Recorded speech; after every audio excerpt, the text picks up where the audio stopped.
Kakinada జగన్నాథపురంలోని HMS కార్యాలయం సమీపంలో Janasena party జిల్లా నాయకులు బడే కృష్ణ ఆధ్వర్యంలో మహాత్మా గాంధీ వర్ధంతి కార్యక్రమం జరిగింది.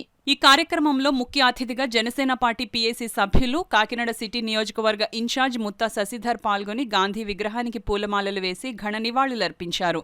ఈ కార్యక్రమంలో జనసేన పార్టీ రాష్ట్ర సంయుక్త కార్యదర్శి వాసిరెడ్డి శివ, జిల్లా ప్రధాన కార్యదర్శి తలాటం సత్య, జిల్లా కార్యదర్శి అట్ల సత్యనారాయణ, నాయకులు దుగ్గన బాబ్జీ, శ్రీమన్నారాయణ, వాడ్రేవు లోవరాజు, పినిశెట్టి సురేష్, మోసేబు, దూడ తాతారావు, ఆదినారాయణ, బోడపాటి మరియా, పెద్దిరెడ్డి సంతోషి, చోడిపల్లి సత్యవతి, సోనీ ఫ్లోరెన్స్, దారపు శిరీష, రచ్చా ధనలక్ష్మి, దీప్తి, తనంచింతల రమ్య తదితరులు పాల్గొన్నారు.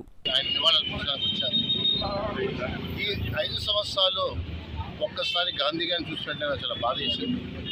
ఆయన తోటి దేశ నాయకులు మొదటి ప్రధాని నెహ్రూ గారి విగ్రహాన్ని తీసేశాడు ద్వారంపూడి. ప్రేరణ అర్పించిన నేతాజీ విగ్రహాన్ని జగన్లో తీసేశాడు. ఆయన రాజ్యాంగం అంటే రాజారెడ్డి రాజ్యాంగం. ద్వారంపూడి, జగన్మోహన్ రెడ్డి, వైసీపీ కలిపి కాకినాడలో చేసిన దహన కాండకి ఈ 60 రోజుల్లో ఫుల్ స్టాప్ పెట్టబోతున్నాం. దానికి మీ అందరూ సిద్ధం, మేము సిద్ధం. మీరు పిలిచారు, ఆ స్లోగన్ ఇచ్చింది మీరే, సిద్ధమని కాకినాడ జనాలు ప్రతి ప్రాంతంలోనే సిద్ధం అని చెప్తున్నారు. మొన్న ఏటిమొగలో చెప్పారు, నిన్న ఇటుకోలో చెప్పారు, ఈవేళ కరెంటు పెన్షన్ మూలంగా వచ్చిన మూలంగా వాళ్ళు చెప్పబోతున్నారు.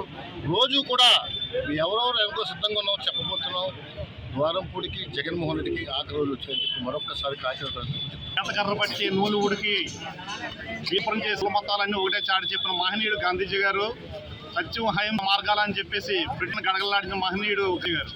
అయితే మనకు సినిమా రావడం జరిగింది. అందులో సీతారాం శాస్త్రి గారు ఒక అద్భుతమైన రాశారు.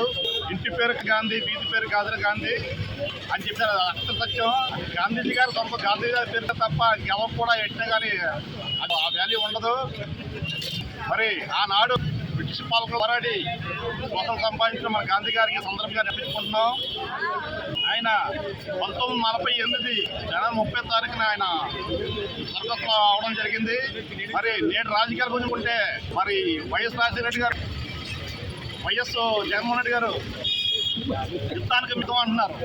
ఆయనతో పాటు ప్రజలు కూడా యుద్ధానికి సిద్ధంగా ఉన్నారు. ఆయన బిర్యానీ ప్యాకెట్లు, సారా ప్యాకెట్లు, కరెన్సీ నోట్లు అయితే జనాలకి ఓటైన ఆయుధం ఉంది. ఆయుధంతో ఆయన బుద్ధానికి సిద్ధంగా ఉన్నారని తెలియజేస్తాను.